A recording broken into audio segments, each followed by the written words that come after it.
విజయనగరం జిల్లాలోని భోగాపురం అంతర్జాతీయ విమానాశ్రయంలో తొలి విమానం విజయవంతంగా ల్యాండ్ అయింది.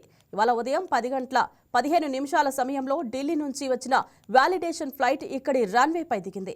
ఈ విమానంలో కేంద్ర పౌర విమానయాన శాఖ మంత్రి Kinjarapu Rammohan Naidu, Vizianagaram MP Kalisetti Appalanaidu, ATC chairman తదితరులు ప్రయాణించారు.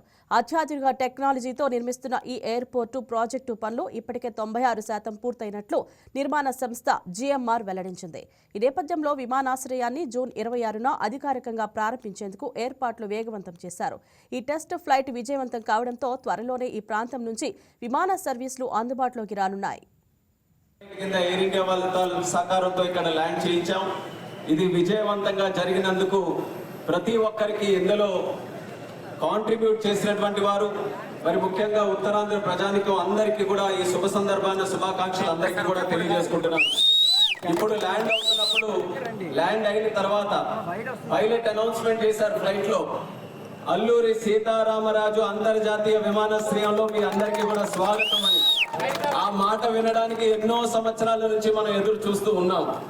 వాస్తవానికి చెప్పుకోవాలంటే ఈ యొక్క భోగాపురంలో ఎయిర్పోర్ట్ అన్నటువంటి బీజం వేసినటువంటిది మన విజనరీ లీడర్, మన ముఖ్యమంత్రి వర్యులు శ్రీ నారా చంద్రబాబు నాయుడు గారు.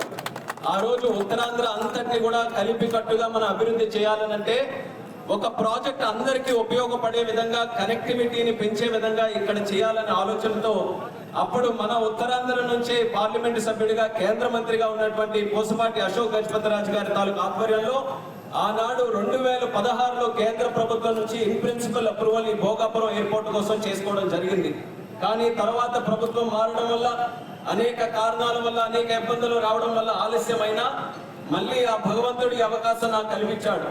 ఈ మూడోసారి ఈ యొక్క ప్రాంతం నుంచి పార్లమెంట్ సభ్యుడిగా గెలిచి మళ్ళీ కేంద్ర మంత్రిగా సివిల్ ఏవియేషన్ శాఖగా నాకు చేసిన తర్వాత ఇది దేవుడు నాకు ఇచ్చినటువంటి ఒక వరంగా భావించి 18 నెలల్లో ప్రతి ఒక్క నెల కూడా ఇక్కడ ప్రత్యేకంగా రివ్యూలు పెట్టుకొని చంద్రబాబు నాయుడు గారు మాకు ఒక ఛాలెంజ్ ఇచ్చారు.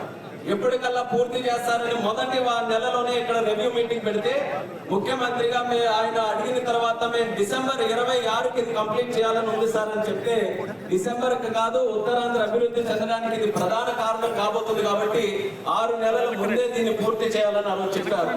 ఆయన ఇచ్చినటువంటి మాటని శాసనంగా తీసుకొని 6 నెలల ముందే పూర్తి చేయాలన్న ఆలోచనతో ఎంత ఫాస్ట్ గా ఈ ప్రాజెక్ట్ నడిపించామో మీ కళ్ళ ముందు మీరే అందరూ కూడా చూశారు. ఈ స్థాయికి ఈ రోజు ప్రాజెక్ట్ ఇక్కడికి విచ్చేసిందనంటే దానికి చాలా మందికి మనం ధన్యవాదాలు తెలియజేయాలి. ముఖ్యంగా జిఎంఆర్ గ్రూప్ కి ఒక సొంత ప్రాజెక్టులా పబ్లిక్ ప్రాజెక్ట్ ఏ రకంగా అన్ని విధాలుగా కూడా ముందుకు నడిపించాలో వాళ్ళు కూడా కంప్లీట్ గా ఎక్కడా లోటుపాట్లు లేకుండా వాళ్ళు నడిపించారు. ఎల్ఎన్టీ సంస్థ కన్స్ట్రక్షన్ లో, అలాగే రాష్ట్ర ప్రభుత్వం, మరి ముఖ్యంగా కేంద్ర ప్రభుత్వం నుంచి డీజీసీఏ గానీ, ఎయిర్పోర్ట్ అథారిటీ ఆఫ్ ఇండియా గానీ, ఎవరైతే స్టేక్ హోల్డర్స్ ఉన్నారో అందరూ కూడా కలిసి కట్టుగా వాళ్ళ తాలూకా పనిని ఎక్కడ కూడా లోటుపాటు లేకుండా చేశారు. దానివల్ల ఈ రోజు ఈ స్థాయికి మనం అనుకున్న సమయానికి ముందే మనం చేరుకున్నాం. వీటన్నిటికంటే ముందుగా నేను ధన్యవాదాలు ఎవరికైనా తెలియజేయాలనంటే స్థానిక రైతాంగానికి, భూమి త్యాగం చేసి వాళ్ళందరూ కూడా ఎంత బ్రహ్మాండమైనటువంటి ప్రాజెక్ట్ ఈ రోజు కట్టడానికి అవకాశం ఇచ్చినటువంటి ప్రతి ఒక్కరికి కూడా మరొకసారి మనస్ఫూర్తిగా నా నమస్కారాల రైతులందరికీ కూడా తెలియజేసుకుంటున్నాను.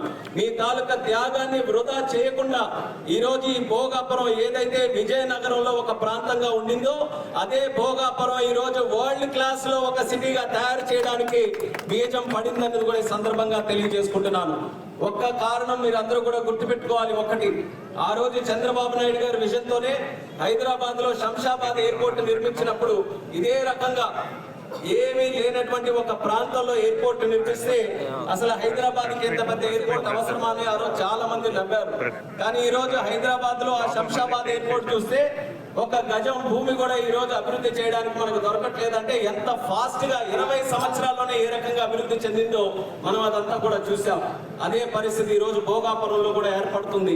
దీని తాలూకా బెనిఫిట్ ఎవరైనా పొందగలుగుతున్నారనంటే మన ప్రాంత వాసులు, ఈ చుట్టుపక్కల ఉన్నటువంటి రైతులు, చుట్టుపక్కల ఉన్న గ్రామాలు, శ్రీకాకుళం, విజయనగరం, విశాఖపట్నం, ఈ ఉమ్మడి జిల్లాలు, వీళ్ళందరికీ కూడా ఎయిర్పోర్ట్ తాలూకా బెనిఫిట్ రేపు రాబోతున్న రోజుల్లో లభిస్తుంది. ఎప్పటి నుంచో మనం అనుకుంటున్నాం మన ప్రాంతం ఎందుకు అభివృద్ధి చెందట్లేదని. ఏ ప్రాంతమైనా అభివృద్ధి చెందాలంటే దానికి ప్రధానంగా కావాల్సినటువంటిది కనెక్టివిటీ. ఇక్కడ నుంచి మనం ఎక్కడికైనా ట్రావెల్ చేయగలగాలి. ప్రపంచంలో ఉన్న ఏ వ్యక్తి అయినా సరే అక్కడ నుంచి మన ప్రాంతానికి రాగలగాలి. ఆ కనెక్టివిటీ ఇవ్వడానికి ఇది ప్రధానమైనటువంటి కేంద్రం. ఎయిర్పోర్ట్ తో మనకి ఇంటర్నేషనల్ కనెక్టివిటీ కూడా పెరుగుతుంది. ఎయిర్పోర్ట్ తో రియల్ ఎస్టేట్ పెరుగుతుంది. ఎయిర్పోర్ట్ తో ట్రేడ్ కార్గో పెరుగుతుంది. ఎయిర్పోర్ట్ తో అనేక డిపార్ట్మెంట్స్ వచ్చిన తర్వాత జాబ్ క్రియేషన్ పెరుగుతుంది. ఎయిర్పోర్ట్ తో వ్యవసాయానికి అనుసంధానం చేసుకొని వాళ్ళ తాలూకు ఉత్పత్తులు ప్రపంచానికి పంపించే విధంగా ఒక అవకాశం ఎయిర్పోర్ట్ ద్వారా కలుగుతుంది. ఇలా అనేక ఫీల్డ్స్ లో ట్రాన్స్పోర్ట్ కానీ, ముఖ్యంగా టూరిజం కానీ, ఈ అన్ని ఫీల్డ్స్ లో ఒక్క ఎయిర్పోర్ట్ అని అంటే ఈ రోజు 2000 ఎకరాల్లో ఉన్నటువంటి ఇన్ఫ్రాస్ట్రక్చర్ కాదు. ఈ యొక్క ఇన్ఫ్రాస్ట్రక్చర్ ద్వారా ఈ విశాఖపట్నం ఎకనామిక్ రీజన్ అంతా కూడా బలపడడానికి ఒక బ్రహ్మాండమైనటువంటి అవకాశం. ఈ వీడియో మీకు నచ్చినట్లయితే లైక్ చేయండి, షేర్ చేయండి, మా ఛానల్కి సబ్స్క్రైబ్ చేయండి.